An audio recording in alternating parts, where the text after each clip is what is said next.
یاد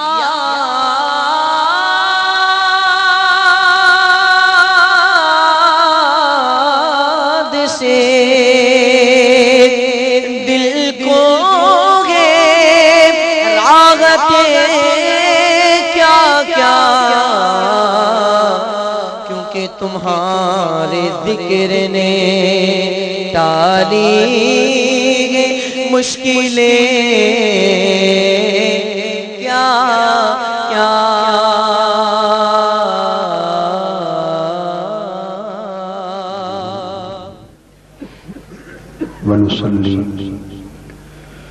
ونسلم على سيدنا ومولانا محمد رسوله النبي الأمين المكين الحنين الكريم الرؤوف الرحيم، أما بعد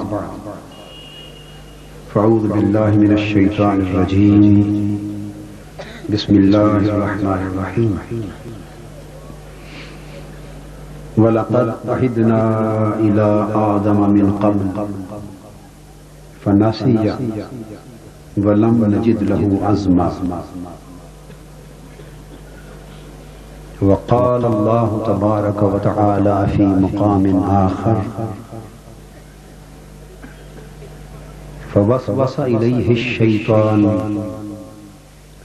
قال يا آدم هل أدلك على شجرة الخلد وملك لا يبلى، فأكلا منها فبدت لهما سوآتهما وطفقا يخصفان عليهما من ورق الجنة، وعصى آدم ربه فغوى ثم اجتباه ربه فتاب عليه وهدى، صدق الله مولانا العظيم۔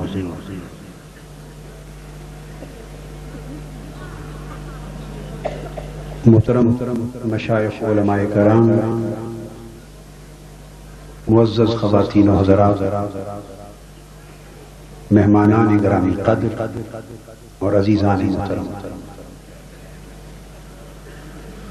اللہ جل مجدہ کا شکر ہے جس کی توفیق سے ہم آج ماہ رمضان المبارک کی اس نہایت ہی بابرکت رات میں جمع ہیں۔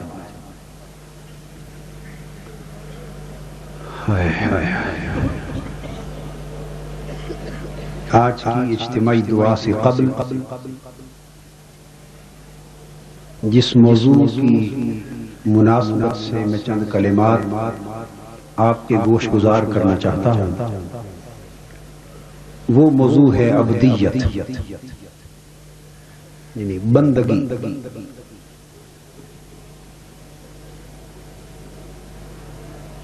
عبدیت کے حوالے سے آج قرآن مجید کی روشنی میں اللہ کے چند برگزیدہ بندوں کا اور ان کی بندگی کا ذکر ہوگا۔ بات کا آغاز تلاوت کی گئی آیات کریمہ کے ساتھ سیدنا آدم علیہ السلام سے ہوتا ہے۔ سورہ طٰہٰ کی آیت نمبر 115 میں ارشاد باری تعالیٰ کہ ہم نے پہلے ہی سے آدم سے عہد کیا تھا اور عہد لے لیا تھا، اور وہ عہد کیا تھا کہ وہ اس درخت کا پھل نہ کھانا۔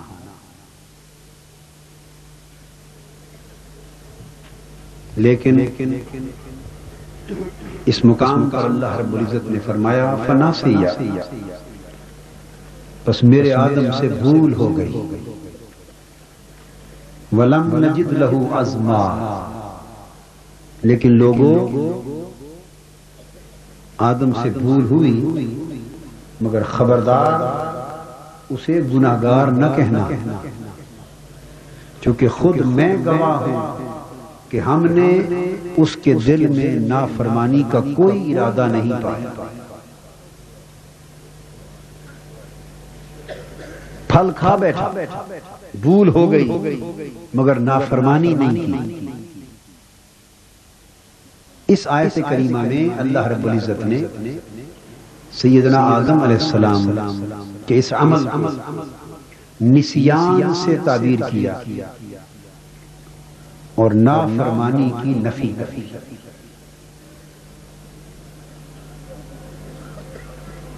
یہ پھل کھایا کیوں؟ اگلی آیت 120 میں اس کا ذکر آ رہا ہے۔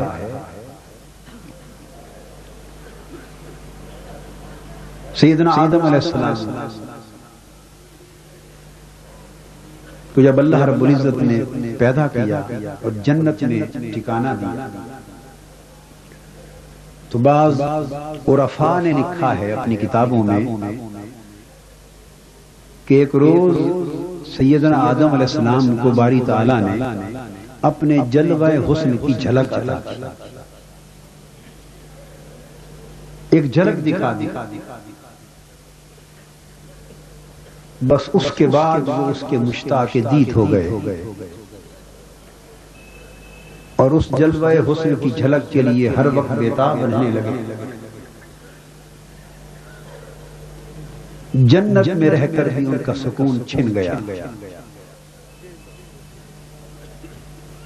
انہیں جنت کی رنگینیوں میں کوئی لطف، کوئی راحت، کوئی چین میسر نہ آتا۔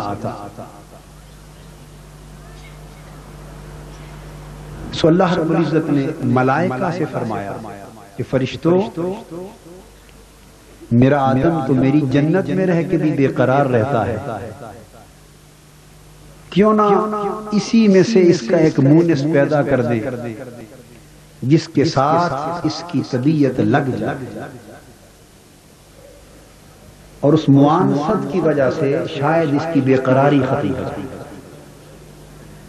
تو اللہ رب العزت نے سیدنا آدم علیہ السلام کی اس عاشقانہ بے قراری کو ختم کرنے کے لیے حضرت حوا کو تخلیق فرمائی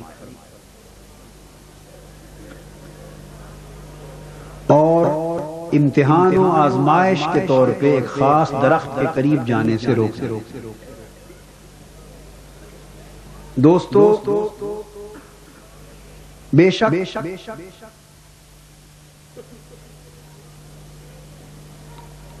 باہمی معانست کے لیے، مودت کے لیے، محبت کے لیے پیدا تو حضرت حوا کو کیا گیا تھا، مگر جس قرار کی تلاش میں حضرت آدم تھے وہ قرار حضرت حوا کے پاس تھا۔ وہ حضرت حوا کی قربت میں وہ قرار میسر نہیں آ سکتا تھا، وہ اسی جلوے کی تلاش میں تھے، وہ اسی قرار کی تلاش میں تھے۔ شیطان ان کی بے قراری کی حقیقت کو پا گیا، اس نے سمجھا کہ یہ جنت مقام قرب ہے اور آدم کی خواہش یہ ہے کہ یہ قربت بھی برقرار رہے اور اس میں مزید اضافہ ہوتا رہے۔ اس نے ان کی عشق اور محبت کی جو آگ ہے اس کو بھڑکایا اور آ کے قسم کھائی اور کہا کہ اے آدم، میں ایک راز تمہیں بتاتا ہوں اور تمہارے بھلے کے لیے۔ عاشق لوگ اعتماد کر لیتے ہیں، وہ جب محبوب کی تلاش میں سرگرداں ہوتے تو پھر اچھے برے کی پہچان نہیں کرتے۔ کوئی بتا دے کہ محبوب یہاں سے مل جائے گا، ادھر کو گیا ہے، وہ ادھر ہی دوڑ پڑتے۔ اس نے قسم کھائی اور کہا کہ یہ جو درخت ہے اگر تم اس کا پھل کھا لو تو ہمیشہ مقام قرب میں رہو گے۔ یہ جو قربت الہیہ تمہیں نصیب ہوئی ہے یہ کبھی چھینی نہیں جائے گی، اور اللہ کی یہ قربت خاص دائما تمہیں نصیب ہو جائے گی۔ قرآن مجید میں وہ الفاظ آتے ہیں شیطان کے، قال یا آدم هل ادلک علی شجرۃ الخلد، کیا میں تمہیں اس درخت کی خبر نہ دوں جس کا پھل کھا لو تو ہمیشہ خدا کی قربت میں رہو۔ سیدنا آدم علیہ السلام کی طبیعت مچل گئی، قرب حق کی تلاش میں، جلوہ حسن حقیقی کی تلاش میں دھیان ادھر لگ گیا اور بے خیالی میں بھول کر پھل کھا بیٹھے۔ اب دوسرے مقام قرآن مجید میں اللہ رب العزت نے فرمایا، پہلی آیت میں ذکر کیا فناسیا، آدم بھول گئے، ان سے نسیان ہو گیا، ولم نجد لہ عزما، اور ہم نے آدم کے دل میں نافرمانی کا کوئی ارادہ نہیں پایا۔ دوسرے مقام پر فرمایا وَعَصَىٰ آدَمُ رَبَّهُ فَغَوَىٰ، آدم سے ان کے رب کے حکم میں کوتاہی ہو گئی اور وہ راہ سے بہک گئے۔ ادھر اشارہ کوتاہی اور نافرمانی کی طرف، ادھر اشارہ، بلکہ اشارہ کیا صراحت نافرمانی کی نفی ہے۔ یہاں اس عمل کو عصیان قرار دیا، عصیان، ادھر اس عمل کو نسیان قرار دیا۔ اب سوال یہ پیدا ہوتا ہے کہ ایک ہی عمل اگر وہ نسیان ہے تو عصیان نہیں ہو سکتا، اور اگر عصیان ہے تو نسیان نہیں ہو سکتا۔ آپ نے روزے رکھے، حکم ہے اگر کوئی شخص بھول کر روزہ دار ہو، کھانا کھا بیٹھے اور اتنا کھائے کہ سیر ہو جائے اور کھانے کے بعد اسے یاد آ جائے کہ میرا تو روزہ تھا، تو کھا پی کر بھی اس کا روزہ ٹوٹا نہیں، چونکہ اس نے بھول کر کھایا۔ وہ رب کائنات جو بھول ہمیشہ معاف کرتا ہے اور بھول کو کبھی گناہ اور جرم قرار نہیں دیتا اور نسیان کو کبھی گناہ قرار نہیں دیتا، تو وہ خود فرما رہا ہے فناسیا، آدم سے نسیان ہو گیا، آدم علیہ السلام بھول گئے، تو جب ان کی بھول اور نسیان متحقق ہو گئی تو پھر عصیان کیسا، اور پھر اس پر سزا کیسی، پھر جنت سے نکالا جانا کیسا۔ یہ دو باتیں ہیں جن کی تطبیق سے ہم آج اپنی گفتگو کا آغاز کر رہے ہیں۔ دوستان محترم، اللہ رب العزت نے سیدنا آدم علیہ السلام کی تخلیق کے وقت سے ہی ان کے منصب عظیم کا فیصلہ فرما لیا، اور علم الہی میں یہ طے ہو چکا تھا کہ اس آدم علیہ السلام کو منصب خلافت پر بہرایاب فرمایا جانا ہے، اس کے سر پر اپنی نیابت و خلافت کا تاج سجایا جانا ہے، یہ طے ہو چکا تھا۔ اب رب کائنات مرحلوں سے گزار کر حضرت آدم علیہ السلام کی ابدیت کو لائق نیابت بنانا چاہتے تھے، حضرت آدم علیہ السلام کی بندگی کو لائق خلافت بنانا چاہتے تھے،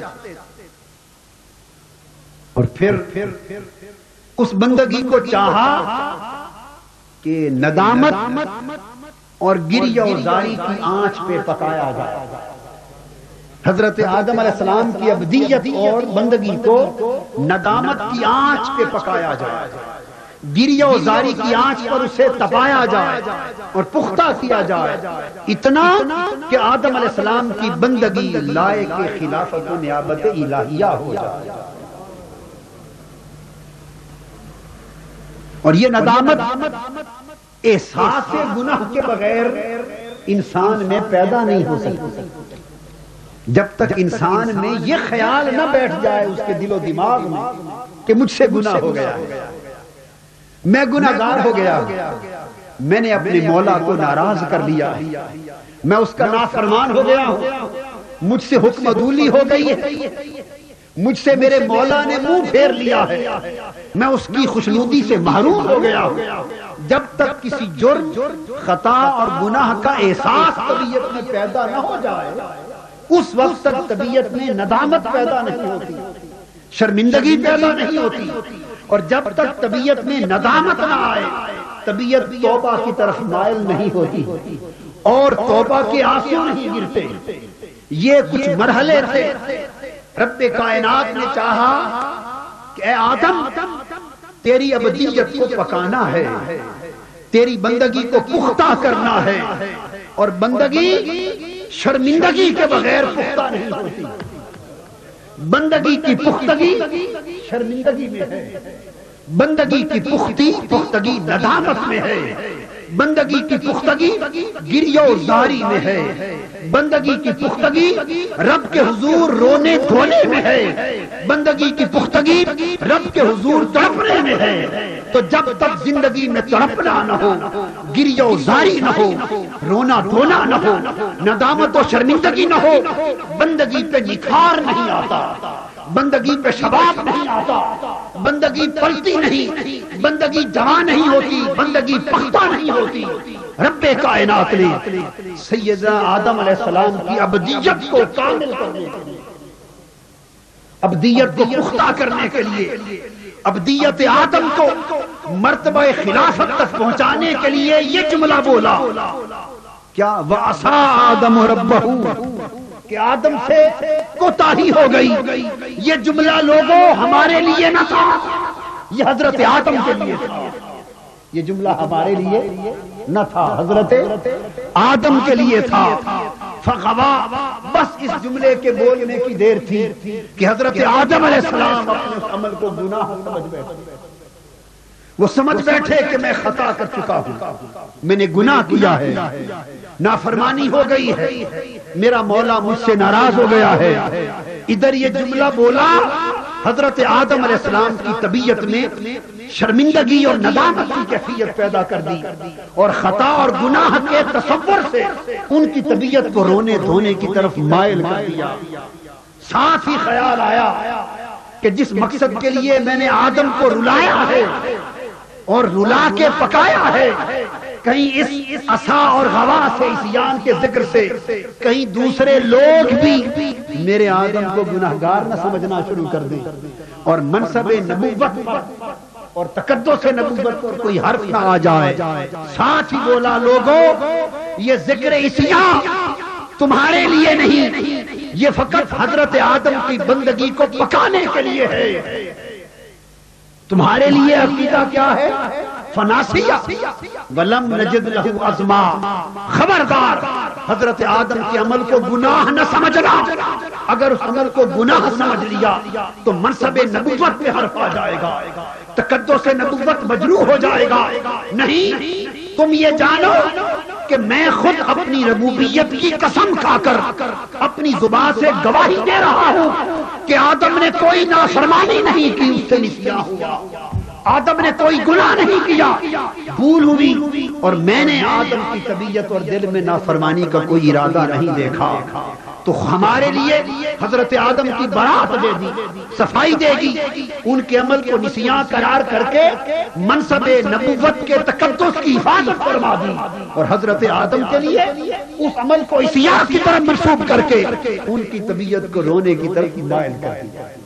سیدنا آدم علیہ السلام نے جب یہ کلمات محبوب حقیقی کی زبان سے سنے کہ میرا محبوب ناراض ہو گیا، مجھ سے خفا ہو گیا، تو پھر حضرت آدم علیہ السلام کو مزید اس تصور میں پختہ کرنے کے لیے جنت سے زمین پر اتارا گیا۔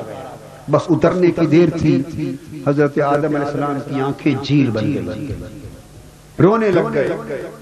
پھر وہ ندامت پیدا ہوئی، وہ شرمندگی پیدا ہوئی، اور اس سے توبہ کی وہ راہ ملی کہ حضرت ابن عباس رضی اللہ تعالیٰ عنہ فرماتے ہیں کہ جب حضرت آدم علیہ السلام زمین پر اترے تو اس ندامت کے باعث 100 سال تک حضرت حوا رضی اللہ تعالیٰ عنہ کے قریب نہ گئے، ندامت پیدا ہوئی، اور 200 سال تک سیدنا آدم علیہ السلام مسلسل روتے رہے، آنکھیں آنسو برساتی رہی اور 200 سال تک سیدنا آدم علیہ السلام زارو قطار روئے اور 300 سال تک اس ندامت میں حضرت آدم علیہ السلام نے اپنا سر انور اوپر نہ اٹھایا،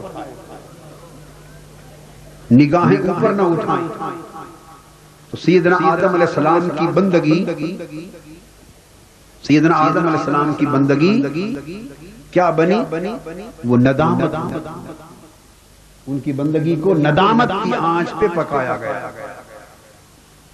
اور پھر آدم علیہ السلام کی اس ندامت اور اس شرمندگی اور گریہ و زاری کی کیفیت سے ساتھ ہی اللہ پاک نے اتارتے ہی کچھ کلمات سکھا دی۔ فتلقى آدم من ربہ کلمات فتاب علیہ، جب اتارا تو ساتھ فرما دیا آدم یہ کلمات سیکھ لینا، یہ کہو گے تو معاف کر دوں گا۔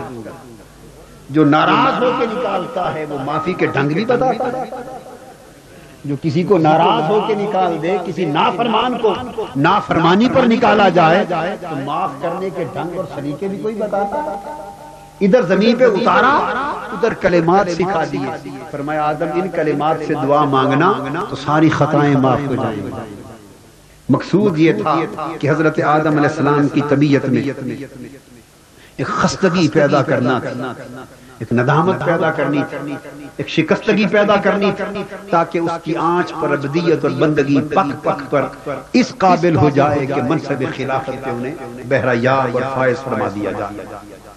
تو سیدنا آدم علیہ السلام نے اللہ رب العزت کی حضور عرض کیا ربنا ظلمنا انفسنا وَإِن لَّمْ تَغْفِرْ لَنَا، اے ہمارے رب ہم نے اپنی جانوں پر ظلم کر لیا۔ وَإِن لَّمْ تَغْفِرْ لَنَا وَتَرْحَمْنَا، اگر آپ نے ہمیں معاف نہ فرمایا اور آپ نے ہمارے اوپر رحم نہ فرمایا، لَنَكُونَنَّ مِنَ الْخَاسِرِينَ، تو ہم تو بڑے خسارے میں چلے جائیں گے۔ ایک یہ بات سکھا دی اور ایک سکھا دی یہ دعا کہ میرے آدم مجھ سے یوں بھی دعا کر، اللہم انی اسألک ان تغفر لی خطیئتی بجاہ محمد صلی اللہ علیہ وسلم، اے اللہ میں تجھ سے اپنی خطا کی معافی حضرت محمد مصطفیٰ کے وسیلے سے مانگتا ہوں، ان کی قدر و منزلت کا واسطہ دے کر مانگتا ہوں۔ یہ بات جدا ہے کہ حضور علیہ السلام کا وسیلہ کس طرح سکھایا، موضوع سے ہٹ کر آدم علیہ السلام نے یہ دو دعائیں کی، اللہ پاک نے معاف کیا۔ اور پھر قرآن کہتا ہے کہ جنت سے اتارا، رلایا، تڑپایا، اور جب رونے اور تڑپنے کے عمل سے گزارا تو آواز آئی ثم اجتباہ ربہ فتاب، جب رلایا روئے تو خدا کے مجتبی بن گئے، روئے تو خدا کے منتخب بن گئے، روئے تو خدا کے برگزیدہ بن گئے، فتاب علیہ، پھر اپنی خاص رحمت اور شفقت کے ساتھ ان پر توجہ فرمائی، وہدا، اپنی ہدایت عطا کی۔ تو سیدنا آدم علیہ السلام کی بندگی اور آدم علیہ السلام کی عبدیت وہ ندامت کی آنچ پر پکی۔ پھر سیدنا ابراہیم علیہ السلام کا زمانہ، سیدنا ابراہیم علیہ السلام کی عبدیت عشق کی آنچ پر پکائی گئی، آدم علیہ السلام کی عبدیت ندامت کی آنچ پر پکائی گئی، سیدنا ابراہیم علیہ السلام کی عبدیت عشق کی آگ پر پکائی گئی، عشق کی آنچ پر پکائی گئی۔ اور یوں پکائی گئی کہ سورہ انبیاء میں اللہ تبارک و تعالی نے ارشاد فرمایا کہ سیدنا ابراہیم علیہ السلام کو عشق کی آنچ پر یوں پکایا کہ سب سے پہلے تو حکم ہوا کہ ابراہیم یہ جو بڑا محبوب بیٹا تمہیں اسماعیل عطا کیا ہے اسے اور اپنی محبوب زوجہ ہاجرہ کو بے آب و گیا ریگستان میں جا کے چھوڑا۔ عشق کی آنچ پر عبدیت کو پکایا جا رہا ہے، اور آزمائش کیا ہے کہ دیکھتے ہیں ابراہیم ہماری محبت کی خاطر بیوی کی محبت قربان کرتے ہو یا نہیں، ہماری محبت پر اس پیارے پیارے بیٹے اسماعیل کی محبت قربان کرتے ہو یا نہیں۔ جب سیدنا ابراہیم علیہ السلام نے جواب دیا مولا تو راضی ہو اپنی بیوی اور بیٹے کو بے آب ہو گیا ریگستان میں، اسکنت بواد غیر ذی زرع، وہاں جا کر آباد کر دیا۔ ابراہیم علیہ السلام کا عشق اس پہلے امتحان میں کامیاب ہوا، بیٹا جوان ہو گیا۔ پھر شفقت پدری نے پھر جوش مارا، جب جوان بیٹا حضرت ابراہیم کی آنکھوں کو بھانے لگا، حکم ہوا ابراہیم آ، تیرے عشق کا ایک بار پھر امتحان کرتے ہیں۔ اس جوان بیٹے کو ساتھ لے اور رضا کی چھری سے ذبح کر دے، دیکھوں کہ بیٹے کی محبت میرے عشق کے سامنے رضا کی چھری کے ساتھ ذبح ہوتی ہے یا نہیں۔ سیدنا ابراہیم علیہ السلام نے بیٹے کو لیا اور فرمایا یا بنی انی ارا فی المنام انی اذبحک فانظر ماذا تری، اے بیٹے اسماعیل میں نے خواب میں دیکھا ہے کہ چھری سے تمہیں ذبح کر رہا ہوں، بتا تیرا کیا خیال ہے؟ اسماعیل علیہ السلام بولے ابا جان اگر خدا کی رضا اس میں ہے تو لمحہ بھی تاخیر نہ کیجیے، مجھے صبر کرنے والا پائیں گے۔ اسماعیل علیہ السلام کو لٹا دیا۔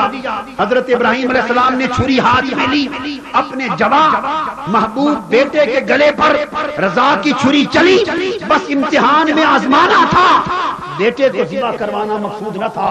آواز آئی ابراہیم تیرا عشق امتحان میں کامیاب ہو گیا، اب اسماعیل تو زندہ رہے گا، اس لیے کہ اسی کی نسل سے میرے محبوب آنا ہے، اور اب تیرے اس عمل کی یادگار قیامت تک زندہ رہے گی اور تابندہ رہے گی۔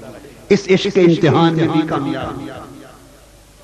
پھر علامہ جامی رحمت اللہ علیہ سلسلۃ الذہب میں فرماتے ہیں، اور حضرت بابا فرید الدین گنج شکر رحمت اللہ علیہ فرماتے ہیں اسرار الاولیاء میں، ایک روز سیدنا جبرائیل امین نے عرض کیا مولا تیرے ابراہیم کی بندگی کی بڑی دھوم سنی ہے، تیرے ابراہیم کے عشق اور محبت کی بڑی دھوم سنی ہے، اگر اجازت دے تو آج میں بھی جا کے امتحان کروں، ذرا آزما دیکھوں تیرے ابراہیم کی بندگی کیسی ہے، تیرے ابراہیم کا عشق کیسا ہے، تجھ سے پیار کیسا ہے۔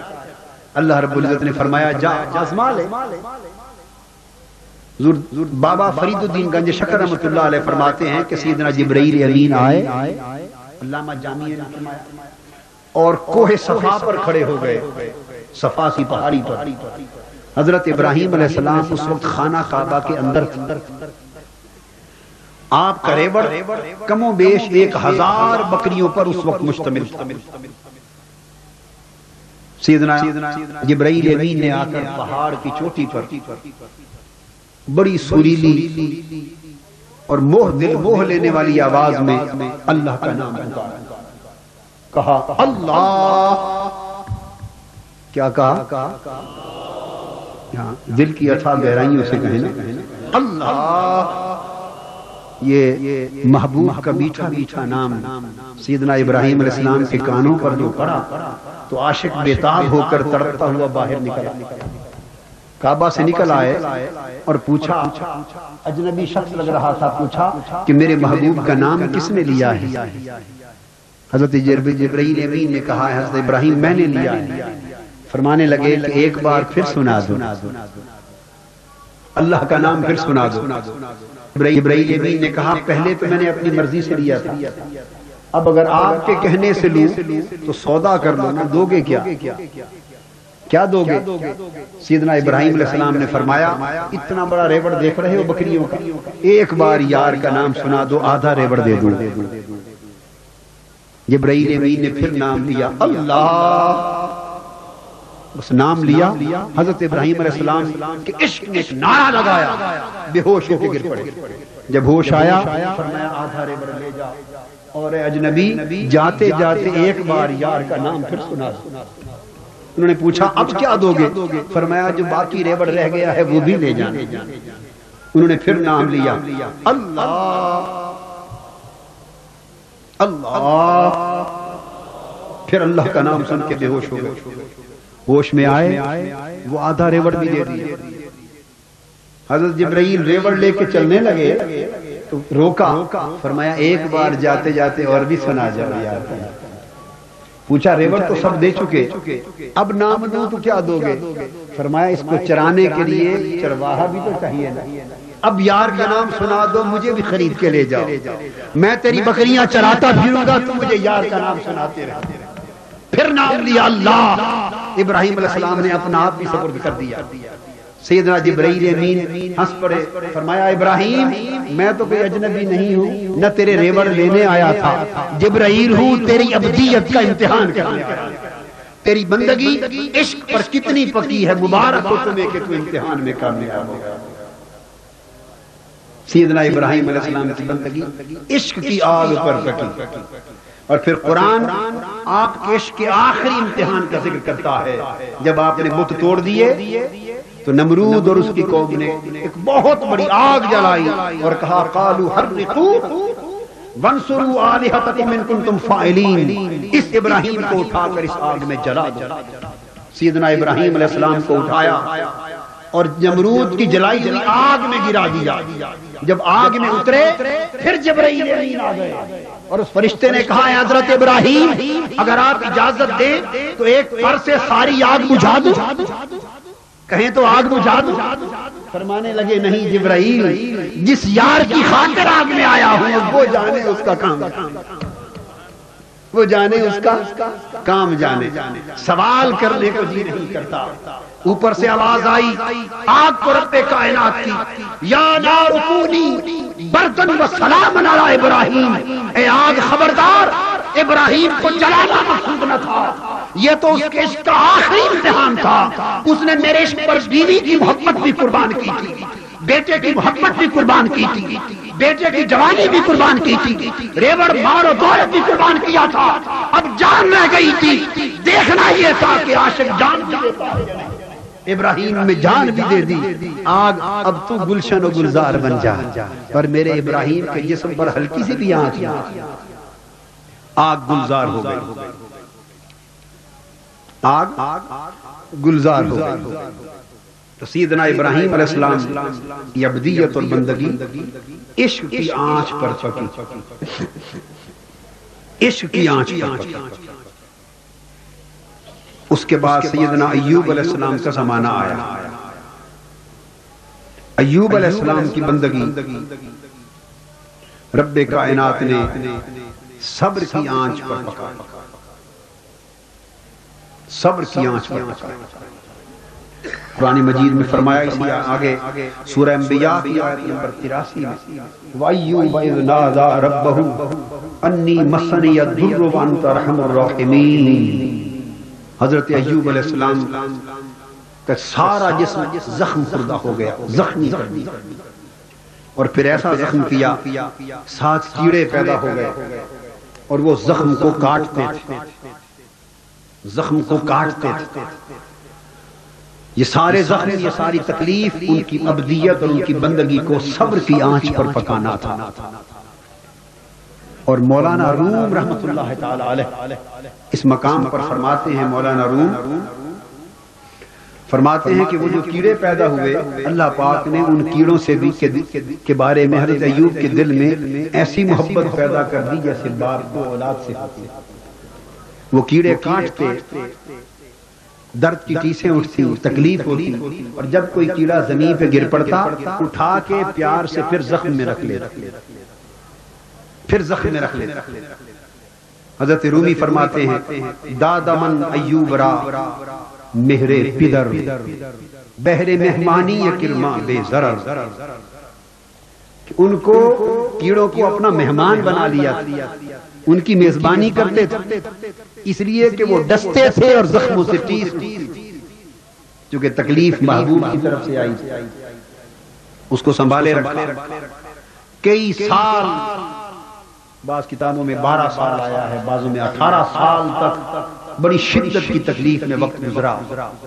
پھر ایک وقت آیا، تکلیف سے نجات ہو گئی، شفا یابی ہوئی، مگر اس دوران یوں نہیں کہا کہ مولا میری تکلیف ختم کر دے، مولا میرے زخم مندمل کر دے، میری تکلیف ختم کر دے، یوں عرض نہیں کیا، بلکہ کہا وَأَيُّوبَ إِذْ نَادَى رَبَّهُ أَنِّي مَسَّنِيَ الضُّرُّ وَأَنْتَ أَرْحَمُ الرَّاحِمِينَ۔ حضرت ایوب نے عرض کیا مولا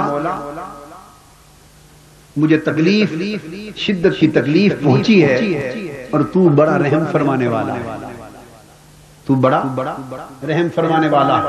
اب معلوم نہیں اس رحمت کے ذریعے مانگتے کیا، 18 سال اس آزمائش سے گزارا، اور 18 سال گزارنے کے بعد جب صحت یابی عطا کی، صحت یابی، پھر کسی نے پوچھا اے حضرت ایوب آپ نے تکلیف کا بھی بڑا لمبا عرصہ گزارا ہے، قرآن کہتا ہے فاستجبنا لہ فکشفنا ما بہ من ضر، تکلیف دور کر دی، شفا یابی کا زمانہ آ گیا۔ کسی نے پوچھا حضرت ایوب سے حضرت کہ آپ نے سال ہا سال تکلیف میں گزارے، اب صحت یابی کا زمانہ بھی دیکھا، بتائیے دونوں میں فرق کیا پایا؟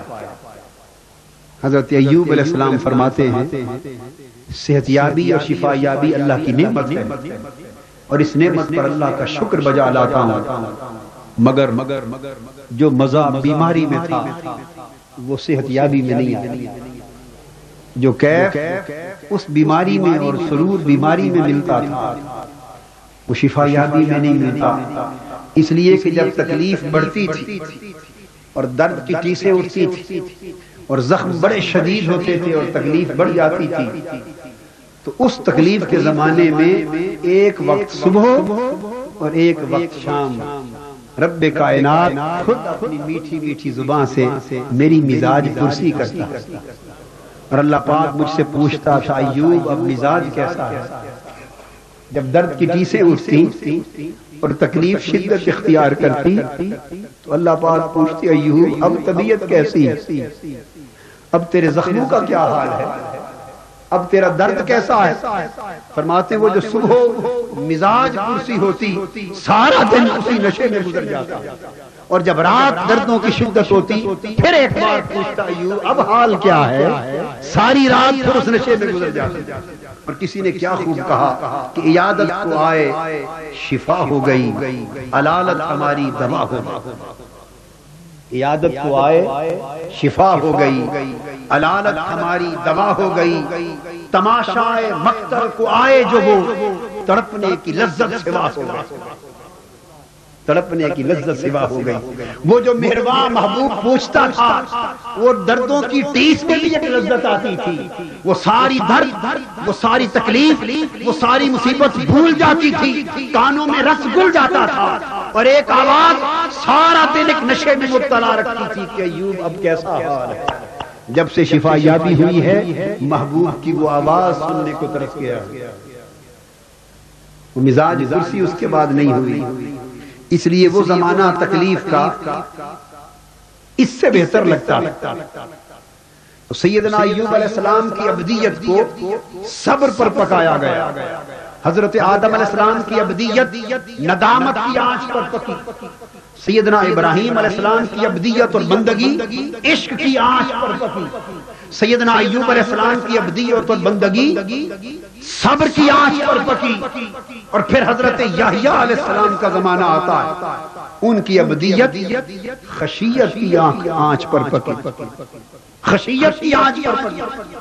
قرآن کہتا ہے سیدنا یحییٰ علیہ السلام کی نسبت وَوَهَبْنَا لَهُ یحییٰ، ہم نے حضرت زکریا کو یحییٰ عطا فرمائے، اور پھر ان کی خاصیت کیا تھی آگے فرمایا وَيَدْعُونَنَا رَغَبًا وَرَهَبًا وَكَانُوا لَنَا خَاشِعِينَ۔ زکریا نے 90 سال علیہ السلام مجھ سے بیٹے کو طلب کیا تھا، اور جب ہم نے ان کی جھولی کو بیٹے کی نعمت سے بھرا تو بیٹا بھی وہ عطا کیا جو خشیت والا تھا، جو بچپن ہی سے میرے ذوق میں روتا تھا، میرے شوق میں روتا تھا، میری خشیت پہ تڑپتا تھا، اس کے دل میں روحانی ذوق تھا، آنکھیں میری محبت میں برستی تھی۔ اور سورہ مریم میں فرمایا وَحَنَانًا مِن لَدُنَّا وَزَكَاةً وَكَانَ تَقِيًّا۔ جب حضرت یحییٰ عطا کیے تو عمر 4-5 سال کی، مگر 4-5 سال کی عمر میں بھی یحییٰ کو خدا کی محبت میں رونا آتا تھا،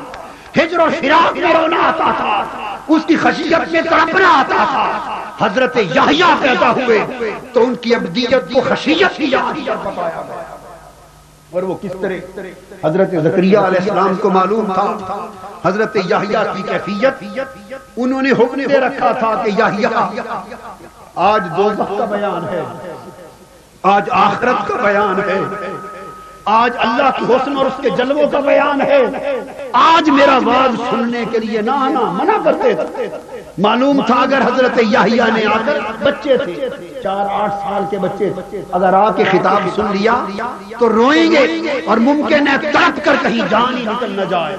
مگر حضرت یحییٰ وہ عشق کا جس خمیر سے جس سے وہ خمیر تیار ہوا تھا، وہ درد و سوز، وہ کیف و سرور، وہ جذب، وہ شوق، وہ خشیت، وہ خوف الہی کی کیفیات جو حضرت یحییٰ علیہ السلام میں رکھ دی گئی تھی، وہ گھر میں چین سے نہ بیٹھتے، پتہ کرتے کہ آج حضرت زکریا کا بیان ہے، چھپ چھپ کر ستونوں کے پیچھے بیٹھتے. ایک روز خطاب ہو رہا ہے، ادھر رب کائنات کا ذکر ہوا، آخرت کا بیان ہوا، جنت کی نعمتوں کا ذکر ہوا، ستون کے پیچھے اچانک چیخ اٹھی، کوئی جسم تڑپا.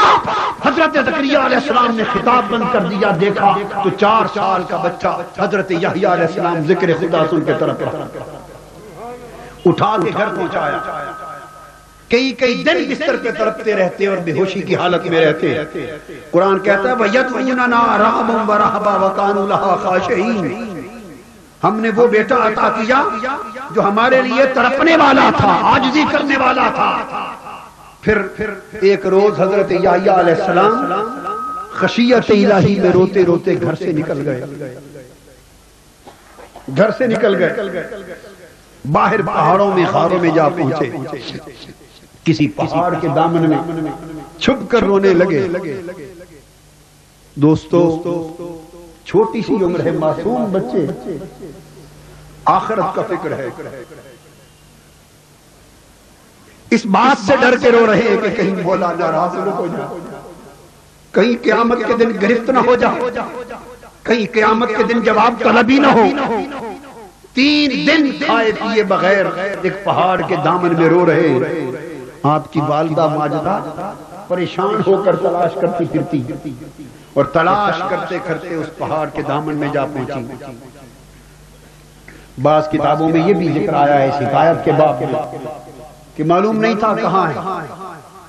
ایک چرواہا بکریاں لیے پھرتا تھا، اس سے پوچھا کہ کہیں میرے بیٹے یحییٰ کو دیکھا؟ اس نے پوچھا میں تو ان کو جانتا نہیں ہوں، کوئی علامت کیا ہے؟ فرمانے لگی علامت اور تو کیا بتاؤں، بس وہ روتا بہت ہے، ممکن ہے کہیں چھپ کے رو رہا ہو. اس نے کہا کہ مجھے اور تو کچھ نہیں پتا، اس پہاڑ کے دامن میں کسی بچے کے رونے کی آواز آتی ہے. آج 3 دن سے میری بکریوں نے بھی اس کا رونا سن کر کھانا پینا چھوڑ دیا، وہ بھی سر جھکا کے روتی رہتی ہے. آپ سمجھ گئی کہ حضرت یحییٰ یہی ہوں گے. وہ قریب گئیں، یحییٰ علیہ السلام 9 عمری میں سجدہ ریز اللہ کے حضور زار و قطار رو رہے. قدموں کی آہٹ سنی، بیٹے کو اٹھا لیا، گود میں بٹھایا. حضرت یحییٰ علیہ السلام کی چیخ نکل گئی، ماں کی پیاری پیاری گود میں سر گیا. یہ سمجھے کہ شاید ملک الموت آ گیا. موت کا اتنا استحضار، موت کو اتنا یاد رکھنا. وہ لوگ جن کو رب کائنات نے لذت بندگی دی تھی، جن کو بندگی کی معرفت تھی، جن کو موت اور آخرت یاد تھی، اور نبی ہو کر بچپن میں بھی ان کا عالم یہ. اور ایک ہم ہیں، زندگی بیتی جا رہی ہے، سال پر سال گزرتے جا رہے ہیں. دنیا کی روشنی، دنیا کی طلب، دنیا کا حرص، دنیا کی ہوا و ہوس، دنیا کی خواہشات، تمنائیں، انہوں نے کوئی فرصت نہیں چھوڑی کہ ہم اگلے سحر کو بھی خیال کریں. دنیا کے عشق نے ہمیں اتنا تباہ کر لیا کہ مولا کا عشق بھی کوئی شے ہے وہ سوچ نہیں رہی. یہ بھول گئے کہ مر کے کئی مولا کے حضور پیش بھی ہونا ہے، خدا کے حضور جواب بھی دینا ہے. دوستو اس مادی زندگی کو ہم نے مقصود حیات بنا لیا. ہم آخرت کو بھول گئے، اللہ کی رضا کو بھول گئے، اللہ کے حضور جواب دہی کو بھول گئے. یہ چند روزہ زندگی ہم میں سے کسے بھروسہ ہے کہ کل صبح کا سورج بھی طلوع ہوگا یا نہ ہوگا؟ کسے بھروسہ ہے کہ 4 دن زندگی کے گزریں گے یا نہ گزریں گے؟ ممکن ہے آج کی رات بھی پوری نہ ہو اور گھر سے بلاوا آ جائے، اور ہم تو بلاوے کے لیے تیار نہیں. اگر آج بلاوا آ جائے ہم بلاوے کے لیے تیار نہیں ہیں، اللہ کے حضور پیشی کے لیے تیار نہیں ہیں۔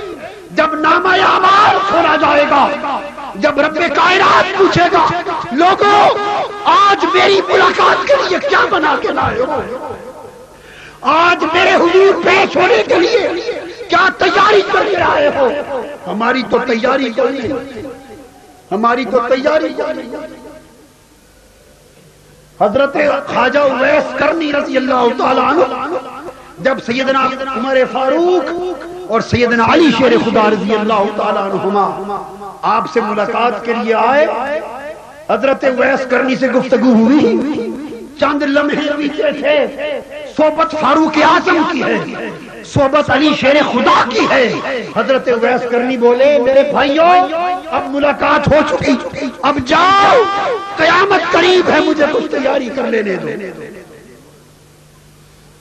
تیاری کر لینے دو، چونکہ قیامت کے دن ایک بڑا دیدار ہونے والا ہے، اور وہ دیدار اسی کو نصیب ہے جو اس کے نصیب ہوگا جو اس کی تیاری کرنے جائے گا۔ قیامت کے دن حکم ہوگا فرشتوں قیامت میں کھڑے ہوئے بندوں کو دو حصوں میں تقسیم کر دو، کچھ تو وہ ہے جو ساری زندگی آج کے دن کے لیے تڑپتے رہے ہیں، کچھ تو وہ ہے جنہوں نے راتوں میں اپنے پہلو نرم گداز بستر سے جدا کر لیے تھے، کچھ تو وہ ہے جن کی آنکھیں میری ملاقات کی طلب میں تڑپتی رہی اور برستی رہی، کچھ تو وہ ہے جو راتوں کو میرے لیے جاگتے رہے، جو راتوں کو میرے لیے تڑپتے رہے، جن کی جبینیں سجدوں کی لذت سے آباد رہی، جن کے دل میرے اشتیاق میں بابر بنے رہے، کچھ وہ ہیں جو میری ملاقات کے متمنی تھے۔ فرشتوں آؤ ان خوش نصیبوں کو بتاؤ عمر پر میری ملاقات کی آرزو کرنے والوں آج تمہاری تمنا کے پورے کیا جانے کا وقت آ گیا، فرشتوں پردہ ہٹا دو، جو میرے لیے روتے آئے ہیں آج میرا دیدار عطا ہو جائے، انہیں دیدار عطا ہو جائے۔ کچھ تو وہ ہوں گے جو قیامت کے دن پھر اس کے جلوہ حسن کا دیدار کریں گے، اور بعضوں کو حکم ہوگا کہ فرشتوں یہ لوگ میرے دیدار کے لائق نہیں، ان کے سامنے پردہ پڑا ہے۔ ارے لیلۃ القدر میں جاگ کر کس لیے آئے ہو، کس لیے ہم جاگ رہے ہیں؟ اسی لیے نہ کہ وہ ایک گھڑی نصیب ہو جائے جس گھڑی ایک پردہ ہمارے لیے بھی اٹھ جائے، اور مولا وہ تیرا جلوہ حسن جس سے تو نے آقا دو جہاں کی آنکھوں کو سیراب کیا، جو حضرت خواجہ اویس کرنی کی سیرابی کا باعث بنا، جس سے تیرے عاشق سیراب ہوتے رہے، اور وہ تیرا چشمہ عشق جس سے تیرے عشاق سیراب ہوتے رہے، مولا اس کا کوئی قطرہ ہمیں بھی عطا ہو۔ وہ پردہ چند لمحوں کے لیے ہم سے بھی اٹھا، اس لیے آئے بیٹھے۔ ہمیں ڈرنا چاہیے کہ کہیں ہے ہم ان بد نصیبوں میں نہ ہو جائیں جن کے سامنے پردہ ڈال دیا جائے گا۔ ہماری تو تیاری نہیں ہے۔ میں آپ سے کہتا ہوں، اللہ کی عزت کی قسم کھا کے کہتا ہوں، اللہ کی عزت کی قسم ہے، آج اس مقدس رات میں کہتا ہوں دوستو، اگر آج جائے اس کے حضور پیشی کا تو میری تو تیاری نہیں ہے، آپ کا معاملہ آپ کو معلوم۔ میں اس دن بھی بتا رہا تھا اپنے محترم بھائیوں کو، میری تیاری نہیں، دنیا نے فرصت ہی نہیں تھی، ہم تو مولا کو بھول چکے ہیں، اس رب سے ملاقات کا دن بھول چکے ہیں، اس ملاقات کی آرزو بھول چکے ہیں۔ ہمیں تو دنیا نے غائب کر لیا، مست و بے خود کر لیا، دنیا کے نشے نے ہمیں چور کر دیا، ہم بے تیاری کے بیٹھے ہیں۔ جن مسافروں کا سفر لمبا ہو وہ کبھی بے فکر نہیں ہوتے، ہم تو بے فکر بیٹھے، ہم تو بے فکر بیٹھے، ہم تو بے فکر بیٹھے۔ اس دن حاضری کے وقت کیا ہوگا؟ حضرت یحییٰ علیہ السلام نے سمجھا ملک الموت آ گیا، فوراً بولے، فرمانے لگے ملک الموت. ماں نے گود میں اٹھا رکھا، بولے ملک الموت ذرا 2 لمحے مجھے مہلت دے دے، میری ماں 3 دن سے میری تلاش کرتی ہوگی، میں والدہ کو ملاؤں پھر مجھے لے جا. والدہ مائدہ بولی، فرمانے لگی بیٹے یحییٰ ملک الموت نہیں، میں تو تیری ماں ہوں، 3 دن سے تیری تلاش میں ہوں، تجھے کیا ہو گیا ہے؟ 3 دن سے تو نے کھانا پینا چھوڑ دیا، غاروں میں روتے ہو، جنگلوں میں روتے ہو، پہاڑوں میں روتے ہو، تیری وجہ سے ہم بھی کھانا پینا چھوڑ گئے، تم معصوم بچے ہو، گھر آؤ، کیوں روتے ہو؟ حضرت یحییٰ نے پوچھا امی جان میں رونا چھوڑ دیتا ہوں، ایک بات تو بتا دے. کیا؟ فرمانے لگے قیامت کے دن اگر میری گرفت ہو گئی، اللہ ناراض ہو گیا، اور فرمانے لگے اگر مجھے دوزخ میں پھینکنے کا فیصلہ کر لیا تو کیا آپ مجھے بچا لیں گی؟ والدہ نے جواب دیا بیٹا میں تو نہیں بچا سکتی. فرمایا ماں اگر قیامت کے دن نہیں بچا سکتی تو رونے سے بھی مت رو، شاید یہ آنسو اس دن بچاؤ کا ذریعہ بن جائے.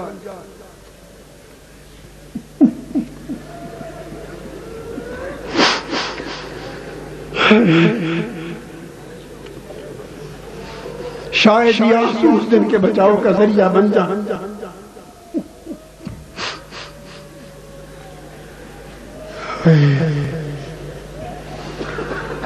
آج کی رات ہمیں چاہیے کہ تیاری کا عزم کر لیں،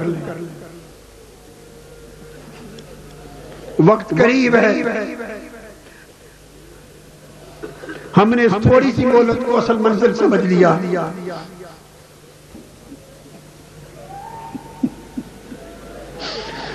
حضرت یحییٰ علیہ السلام کی ابدیت خشی آنچ پہ پکی، اور پھر حضور علیہ السلام کی ابدیت اللہ نے اپنی قربت کی آنچ پہ پکائی،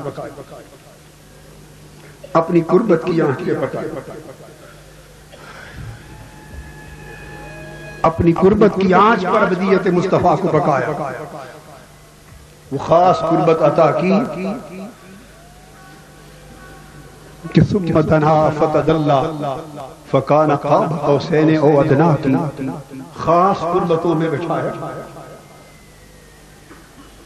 سارے فاصلے مٹا دیے، ساری دنیا ختم کر دی اور اپنی قربت خاص کی نعمتوں کے ساتھ سرفراز فرمایا. اور زمین پر ہوتے تب بھی اپنی قربت خاص ایسی عطا فرمائی کہ حضور علیہ السلام فرماتے لی ما اللہ وقت لا یسعنی فیہ ملک مقرب ولا نبی مرسل. لوگوں مجھے کبھی کبھی ایسا وقت اور ایسی گھڑیاں نصیب ہوتی کہ میں اللہ کی قربت خاص میں چلا جاتا ہوں، اور اس قربت خاص میں جب ہوتا ہوں معیت خاص میں تو نہ کوئی مقرب فرشتہ دم مار سکتا ہے اور نہ کوئی نبی اور رسول اس کے قریب جا سکتا.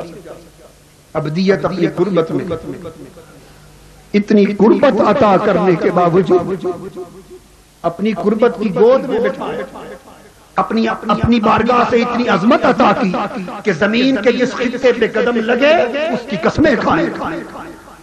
شہر مکہ کی زمین پہ جہاں آقا چلے اس شہر مکہ کی سرزمین کی قسمیں کھائیں. فرمایا لا اقسم بہذا البلد وانت حل بہذا البلد. میرے حبیب میں شہر مکہ کی قسم کھاتا ہوں، اس لیے نہیں کہ یہاں کعبہ ہے، اس لیے نہیں کہ یہاں حجر اسود ہے، اس لیے نہیں کہ یہاں مطاف و حتیم ہے، اس لیے نہیں کہ یہاں صفا مروہ ہے، اس لیے نہیں کہ یہاں اماکن انبیاء ہے. میں کسی اور نسبت سے شہر مکہ کی قسم نہیں کھاتا. وانت حل بہذا البلد، مکہ شہر کی قسم محبوب صرف اس لیے کھاتا ہوں کہ یہاں کی زمین تیرے قدموں کے تلوے چومتی ہے. اس شہر پر تیرا مسکن ہے، اس شہر پہ تیرا گھر ہے، اس شہر کی ہواؤں میں تو سانس لیتا ہے، اور اس شہر کے گلی کوچوں میں تو خرام ناز کرتا ہے. اس شہر کی فضاؤں میں تیرے سانس بکھر گئے ہیں محبوب، تو جہاں آقا کے قدم لگے وہاں کی قسمیں کھائی جائیں. آقا کے غلام صحابہ جن گھوڑوں پر سوار ہوں ان گھوڑوں کے جہاں قدم لگے ان خاک کے زہروں کی قسم کھائی جائے. جو کوئی آقا کی بارگاہ میں بے ادبی کرے رب کائنات اس کو دوزخ کی اتھاہ گہرائیوں میں جا پھینکے. قربت میں ابدیت کو بقایا، کعبہ کو سین پر بچھایا اور عودنا کے کرم سے سارے حجابات کو ہٹا دیا، ساری دوریاں ختم کر دی اور وہ وحدت اپنی نسبت کی عطا کی کہ حبیب تیری محبت میری محبت ہے، تیری قربت میری قربت ہے، تیری اطاعت میری اطاعت ہے، تیری بیعت میری بیعت ہے، تیری غلامی میری بندگی ہے، اور تجھ سے دوری مجھ سے دوری ہے، تیرا پھینکنا میرا پھینکنا ہے، تیرا بولنا میرا بولنا ہے. محبوب تیری اور میری قربت کا یہ عالم ہے، جو تیرا ہو گیا وہ میرا ہو گیا، جو تجھ سے دور ہو گیا وہ مجھ سے دور ہو گیا. اتنی قربت اور اتنی عظمت، مگر عالم کیا ہے اس بندگی کا کہ صحابہ کہتے ہیں رات کے پچھلے حصے میں جب ہم آقا کی خدمت میں جاتے مصلی پر کھڑے ہوتے، اللہ کی حضور عبادت گزار ہوتے، آنکھیں برسات کی طرح برس رہی ہوتی، عشق سینے سے یوں جوش مارتا جیسے ہنڈیا میں پانی کا ابال ہوتا ہے، ریش مبارک تر ہو جاتی. کبھی حضرت عائشہ صدیقہ فرماتی جب پچھلی رات آتی میں ہاتھ مارتی تو بستر پہ حضور کا وجود اقدس نہ ہوتا، زمین دیکھتی تو مصلی پر اس طرح گرے پڑے ہوتے جس طرح کوئی کپڑا گرا پڑا ہوتا، اور خشیت الہی میں زار و فتار روتے، اتنا روتے کہ ہمارے رونگٹے کھڑے ہو جاتے. اور پھر اللہ کی معیت میں آقا کو جہاں کی کیفیت یہ تھی کہ حضرت عائشہ فرماتی ایک روز میں تلاش کرتے کرتے حضور کے قریب گئی، آدھی رات کا وقت تھا، آپ خاص کیفیت میں تھے، استغراق کے عالم میں تھے. میں جب قریب گئی میری آواز سنی، میں نے تھوڑی آواز دی، میری طرف متوجہ ہوئے حضور علیہ الصلوۃ والسلام اور مجھ سے پوچھا من انت، آنے والے تو کون ہے؟ حضرت عائشہ صدیقہ رضی اللہ تعالیٰ عنہ فرماتی میں نے عرض کیا انا عائشہ تو یا رسول اللہ، حضور میں عائشہ ہوں. آقا فرمانے لگے من عائشہ، عائشہ کون؟ فرماتی میں گھبرا گئی، مگر میں نے عرض کیا حوصلہ رکھا، عرض کیا بنت ابی بکر یا رسول اللہ، حضور حضرت ابو بکر کی بیٹی عائشہ ہوں. آقا پھر بولے، فرمانے لگے من ابو بکر، ابو بکر کون؟ گھبرا گئی. فرماتی ہیں پھر حوصلے میں آ کر جواب دیا ابن ابی قحافہ یا رسول اللہ، حضور ابو قحافہ کے بیٹے ابو بکر. آقا پھر بولے من ابو قحافہ، ابو قحافہ کون؟ فرماتی مجھ پر ایک لرزہ طاری ہو گیا کہ آقا ایک خاص کیفیت میں، ایک خاص کیفیت میں ہے. بعض عرفاء نے یہاں ایک آگے بھی بڑی عجیب بات لکھ دی. بعض عرفاء تو کہتے ہیں کہ اس حال میں حضرت عائشہ نے سوچا کہ اب جب آقا اس کیفیت میں ہے یہ وقت ہے کہ پوچھ لے کہ من انت یا رسول اللہ، حضور آپ کون ہیں؟ بعض عرفاء نے کہا ہے یا حضرت پیر میرلی شاہ صاحب فرماتے ہیں کوئی مثل نہیں ڈھولن بھی، اس مقام پر فرماتے ہیں چپ کر مہر علی اتھا جا نہیں بولن دی. یہ کیفیت تھی. حضرت عائشہ رضی اللہ تعالیٰ فرماتی کہ کئی بار ایسا ہوتا کہ ہمارے ساتھ ہم کلام ہوتے، حضور نماز کے لیے اذان کا وقت آتا، اللہ اکبر کا کلمہ گونجتا، آقا کے چہرے انور کا رنگ متغیر ہو جاتا، ہم گفتگو میں بے ہوتے، مگر حالت یہ ہو جاتی کہ ہم حضور کو نہ پہچان سکتے، حضور ہمیں نہ پہچان. ابدیت کا یہ عالم، ساری رات کھڑے رہتے، روتے، قدمین شریفین متفرق ہو جاتے. صحابہ کرام عرض کرتے آقا آپ کا تو کوئی گناہ چھوڑا نہیں، رب کائنات نے آپ کو معصوم کر دیا ہے، آپ کیوں روتے؟ آپ فرماتے افلا اکون عبدا شکورا، کیا میں اپنی عبدیت کو مرتبہ شکر تک نہ پہنچاؤں، اللہ کا شکر گزار بندہ نہ بن. حضور صلی اللہ علیہ وسلم اس محبوبیت کے مقام پر اتنی اونچی قدر و منزلت، خاص قربت اور محبوبیت کا یہ مقام پا کر بھی عالم یہ ہے کہ آقا گریہ و زاری اور خشیت کے عالم میں اتنا روتے ہیں، تو دوستو ہمارا حال کیا ہوگا؟ ہمارا حال کیا ہوگا؟ یہ آقا کی ابدیت ہے، اور پھر رہ گئی ہماری ابدیت۔ ہماری ابدیت پکے گی حضور کی غلامی کی آنچ پر۔ حضرت آدم علیہ السلام کی ابدیت پکی ندامت کی آنچ پر، حضرت ابراہیم کی ابدیت یعنی بندگی پکی عشق کی آنچ پر، حضرت یحییٰ علیہ السلام کی ابدیت پکی صبر کی آنچ پر، آقا کی ابدیت پکی قربت کی آنچ پر، اور بندو ہماری ابدیت پکے گی حضور کی غلامی اور اتباع کی آنچ پر۔ آؤ ساری غلامیاں ترک کر دو، سب دنیا کی جھوٹی غلامیوں کے پٹے گلے سے اتار ڈالو۔ غلامی فقط آقا کی، اتباع فقط آقا کی، محبت فقط آقا کی، اطاعت فقط آقا کی۔ حضور کی اتباع کی آنچ پر آئیں ہم اپنی بندگی کو پکا لیں، اپنی ابدیت کو پکا لیں۔ صحابہ کرام نے اپنی ابدیت کو حضور کی سی غلامی کی آنچ پر پکایا۔ جب سیدنا عمر فاروق رضی اللہ تعالیٰ عنہ کعبہ کا طواف کرتے ہوئے حجر اسود کے سامنے رک گئے اور چومنے سے پہلے فرمانے لگے حجر اسود، عمر جانتا ہے کہ میرا نفع نقصان تیرے ہاتھ میں نہیں، مگر پھر بھی اس لیے چوم رہا ہوں، واللہ ما قبلتک ابدا لولا رأیت رسول اللہ صلی اللہ علیہ وسلم یقبلک۔ اے حجر اسود یہ نہ سمجھنا کہ عمر تجھ سے کسی نفع کے لالچ میں یا نقصان کے ڈر میں تمہیں چوم رہا ہے، خدا کی قسم پتھر جان کر اس لیے بوسے دے رہے ہیں کہ مصطفیٰ کے لب تجھ سے لگ گئے۔ صحابہ نے ابدیت حضور کی غلامی کی آنچ پر پکائی۔ حضرت عثمان غنی جب 6 ہجری میں مکہ کے کافروں کے ساتھ مذاکرات کے لیے گئے، کفار مکہ نے حضور کو اور صحابہ کو حج کرنے سے اس سال کے لیے روک دیا اور کہنے لگے اے عثمان، آپ چونکہ آ گئے ہیں سین کعبہ میں کھڑے ہیں، آپ کعبے کا طواف کر لیں۔ 6 سال بعد آئے تھے، کعبے کو دیکھنے میں آنکھیں ترس گئی تھی، کعبہ سامنے تھا، طواف کعبہ کی دعوت دی جا رہی ہے، مگر وہ صحابہ جنہوں نے اپنی بندگی اور ابدیت حضور کی غلامی کی آنچ پر پکائی تھی، وہ کافروں سے بولے مشرکو تمہیں ہماری ابدیت کی حقیقت معلوم نہیں، واللہ ما اطوف بہی حتی یطوف بہی رسول اللہ، خدا کی قسم بے شک کعبہ آنکھوں کے سامنے رہے مگر جب تک یار ساتھ رہو گا کعبے کا طواف نہیں کرنا۔ بغیر طواف کعبہ حضرت عثمان سے حضرت عبداللہ بن عمر رضی اللہ تعالیٰ عنہ اپنی اونٹنی لے کر ایک میدان میں گھمائے جا رہے ہیں بغیر کسی وجہ کے۔ کسی نے پوچھا کیوں گھما رہے ہو، کیا وجہ ہے؟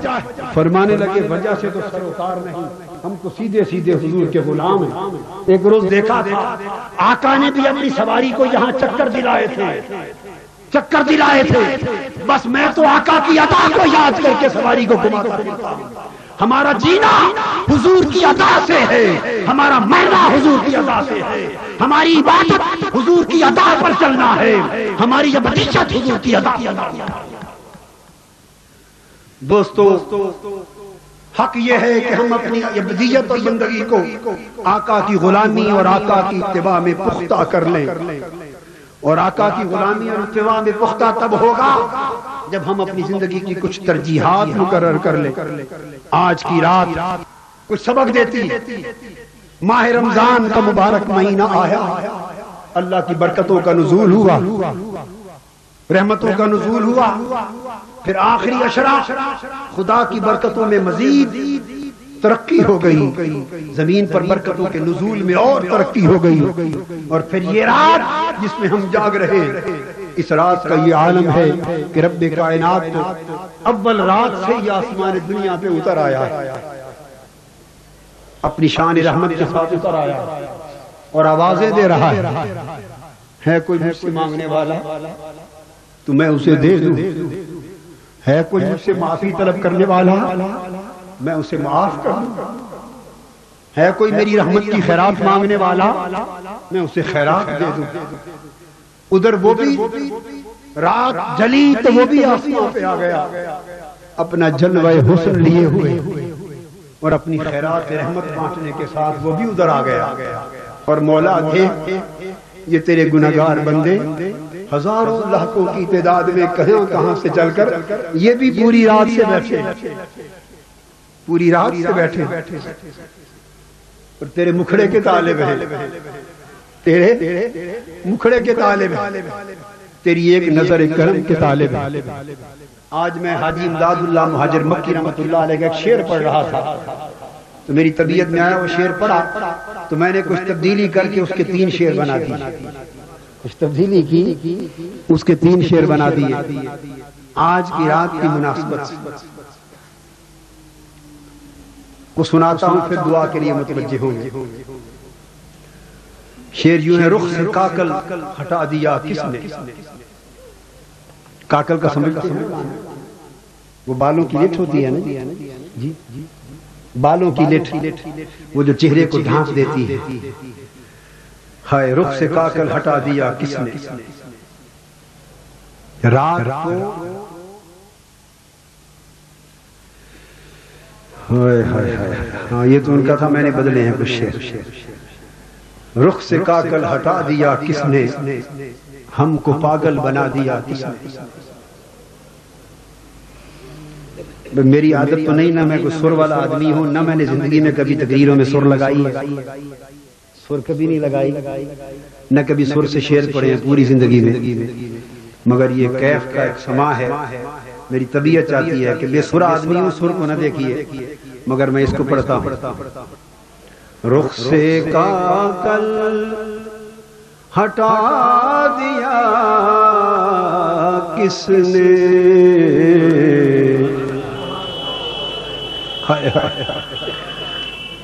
رخ سے کاکل ہٹا دیا کس نے اور ہم کو پاگل بنا دیا کس نے وہ کہتا ہے کہ میں رات کو آتا ہوں وہ کہتا ہے میں رات کو آتا ہوں اور شب کو ملنے کی دے کے ایک امید